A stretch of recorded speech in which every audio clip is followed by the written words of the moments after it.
Okay, so this is from Chapter 2 on sources of information. We're going to talk about this head-to-head battle between research versus our own experience. And one of the big differences between our own experience and beliefs that are based on research is that good research is always going to have some kind of a comparison group. Sometimes that's a control group, which you've probably heard of, or sometimes it's just alternatives to whatever is being investigated at the time. So here's the example from the textbook. Radical mastectomy was a surgical technique used to treat aggressive breast cancer, and it was effective. You know, people were more likely to live if they got it, but it was a very radical treatment, as the name suggests. It was very disfiguring, and it wasn't really compared to other treatments. And later it was found that much less radical mastectomy was just as effective as at preventing death than a radical mastectomy. So a physician's or a patient's own experience with radical mastectomy may lead them to believe that that is the best treatment, and it may seem to make a lot of sense that something that aggressive would fit such an aggressive disease, but in reality, research showed that it wasn't really necessary and had a lot of downsides to it. So our own experience is confounded, is the term that we use. So confounded, you can think of confounded and confused as kind of synonyms. Basically, if some explanation is confounded with something else, then we're basing a result off of some variable or some change, when in reality it's based on something else. So we're confounding those two, we're confusing them. So this is something that research tries to control for, and this is a big part of experimental design, trying to eliminate potential confounds through proper design. So here's an example of where a confound might be present. So suppose you do a study on the benefits of exercise, and you split some participants into two groups.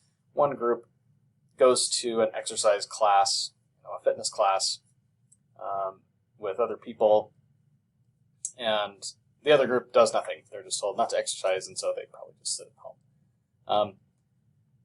Suppose you see some benefits, maybe cognitive benefits, in the exercise group.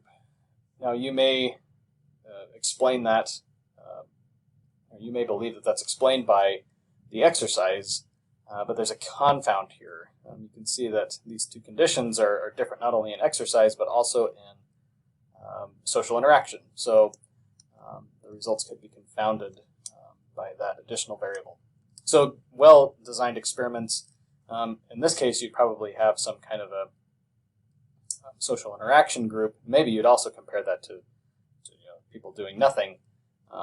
But if you can find a significant difference between the group that exercises in a group and those who are just in a group but not exercising, then you can nail down the effect of exercise only. Okay, here's another example of how our personal experience can go wrong, and it's not superior to research. So there's a lot of venting is pretty popular as a means to relieve anger. There are apps and rage rooms and things like that that involve this venting or catharsis, and it's claimed that it can help to relieve anger. So there was a study, a research study that actually looked at this, and many people, based on their experience, might think, oh yes, it does help me to punch a pillow or to go to a rage room to relieve anger. But when this was actually done in a systematic way and compared to just sitting quietly versus exercising, versus in this case it was punching a bag while imagining someone's face, so it just made the participants angry. you can see that it actually has the opposite effect than many people might think based on their experience or their intuition. That sitting quietly actually helped to reduce aggression, whereas cathartic activity actually increased aggression. So something to keep in mind, though, with research findings is that sometimes we tend to discount them because they're not always consistent. And that's as to be expected, however. So research is probabilistic. We don't expect a particular treatment, for example, to work for every patient. We hope that it works for a significant percentage, hopefully a majority. But just because of the nature of nature, research is probabilistic. So a loaded die, for example, it's supposed to roll a certain number, a higher percentage of the time. But if it rolls, you wouldn't expect it to roll the same number every single time. There's still going to be a little bit of probabilistic nature to it. So that's important when we're comparing our own experience to research findings. Somebody may have a bad experience with a particular make and model of car, for example, but you can't necessarily say that that means that they're all bad. You would expect a few bad cases just because of randomness and how nature is. In making judgments and basing our beliefs off what we see and what we experience, there's a lot of biases that are at play. So this is our intuition when we're trying to make a judgment. There's some biases that we tend to be vulnerable to. We really like a good story. We like when things are easy to understand and nicely tied together. We like the catharsis idea. We can relate that easily to things that we experience in life, like a pressure cooker or a steam engine needs to let off steam, right? So it seems to make sense to us that we as humans would need to let off steam in some other way. It's a good story, and it seems to make sense in our minds, but it also appears to be false. We also tend to be persuaded by what easily comes to mind. There are, just based on media coverage, there are things that are more top of mind than others,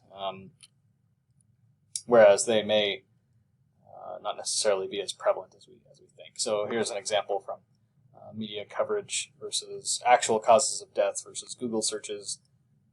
We tend to place a lot more weight on people are more interested in learning about things like cancer, more about cancer than heart disease, even though heart disease actually leads to more deaths, and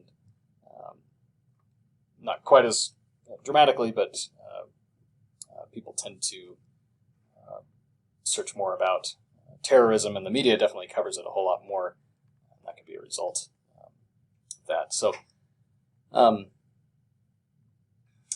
if things that easily come to mind, perhaps because of their media coverage, like terrorist attacks, we may tend to overinflate their prevalence. Failing to think about what we cannot see, we tend to think about only what